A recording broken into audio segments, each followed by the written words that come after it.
Mamaya na.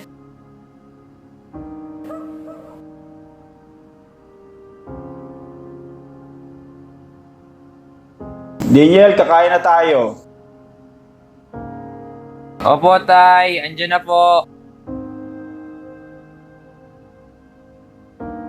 Anak, musta school mo? Okay lang ba? Tay, okay lang naman po. Saya nga po eh. Dami kong kaibigan. Ayan, mabuti na nag-i-enjoy ka habang nag-aaral. Alam mo kasi ako nun, hindi lang talaga sa financial needs kaya hindi ako nakapagtapos. Naghalo na rin yung pagiging tamad ko at saka mas gusto ko yung pagliliwanag yun. Ngayon, nakakaranas ako ng kahirapan. Pero ikaw kung sisipagan mo, i-enjoy mo. Alam ko, isang araw magiging successful ka. Ako pa, tay. Maasahan mo to. Psst, baka scholar mo to. De La Paz, 65 out of 70. Very good. Rodriguez, 60 out of 70. Good. Gomez, 62 out of 70. Good. Tixon, 14 out of 70. Ano to? Edad mo? Bagsak ka na naman. Ano ba nangyayari sa'yo? Kapag tinuloy-tuloy mo to, babagsak ka sa subject ko at magkikita ulit tayo. Sir, pasensya na po, sir. Babawi na lang po ako. Nako, mahihirapan ka na bumawi sa subject na to. Alam mo ba, na dapat makakuha ka ng 95% sa lahat ng naiiwang quizzes and exams para maipasa mo tong subject na to. Alam mo, iho, mag-aral ka ha? Mag-aral ka.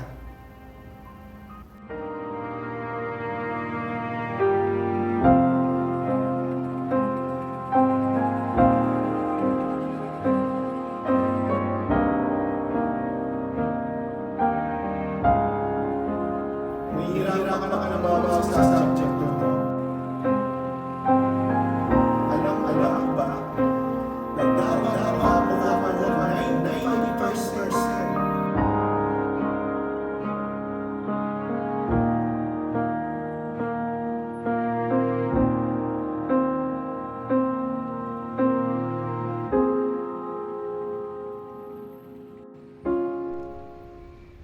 Paano na to?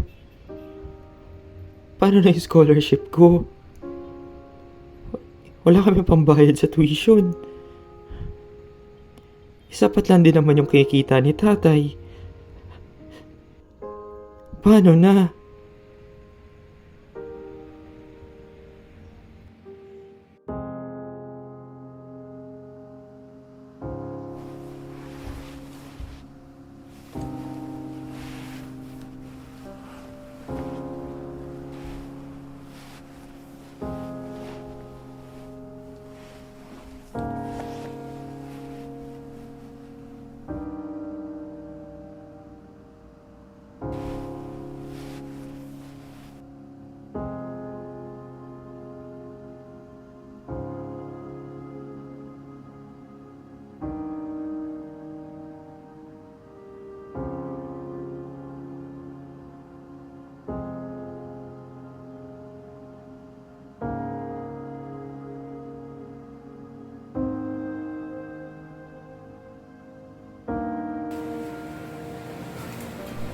Ha?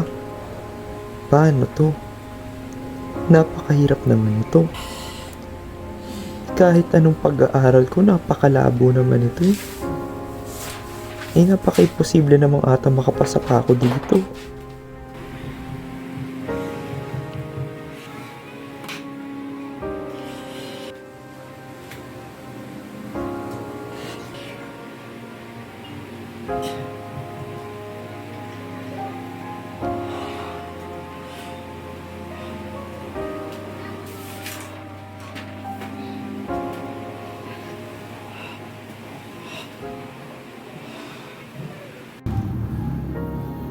Tay, Oh, anak, bakit? tay. Laki kasi ng problema ko ngayon eh. Posible kasi akong bumagsak dun sa isa sa mga major ko, tay. Tumagayad kasi yung mga test at sa quizzes ko. Tapos, baka mawala dun yung scholar ko. Tay, wala tayong pambayad ng tuition, tay. Baka naman may magagawa pa dyan o baka may pwede kang i-submit para makahabol. Tay, medyo imposible kasi, tay. Kasi sabi kasi nung prof ko, 95% lang kasi yung kailangan na makahabulin ko dun sa mga activities at quizzes. Tay, medyo imposible naman kasi yun. Daniel, alam mo ba na nandyan palagi ang Panginoon? Siya yung gumagawa ng mga himala at milagro.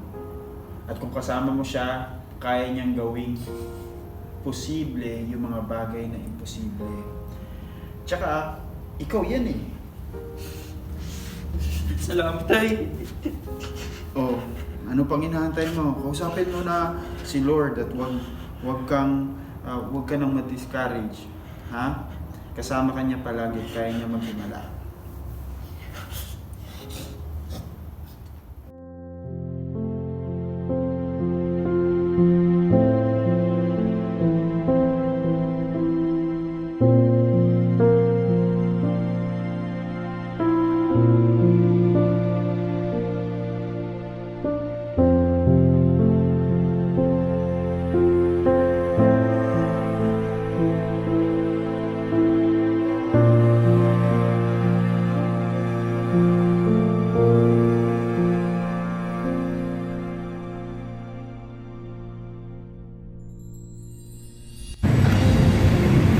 Yes! 100! Thank you, Lord! Daniel. Tara na.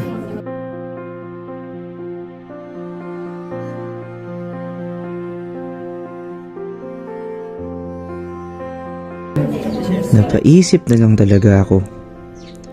Hindi naman lulong sa droga, lulong naman sa problema. Sa kahit anong katinoan mo sa sarili mo, kung wala ka namang gabay ng Diyos, saan ka pupunta? Ngayon, maliwanag na. Di naman sa atin bago na mahirap ang buhay, na maraming problema. Bilang isang anak, mag-aaral, kapatid, o kahit sa anong estado natin sa buhay, marami mang isipin o bagay na akala mo wala nang solusyon. Kapatid, lagi nating tandaan na sa kahit anumang laban o problema, hindi tayo nag-iisa. Andiyan ang Diyos para sa akin at para sa iyo. Walang imposible para sa Kanya.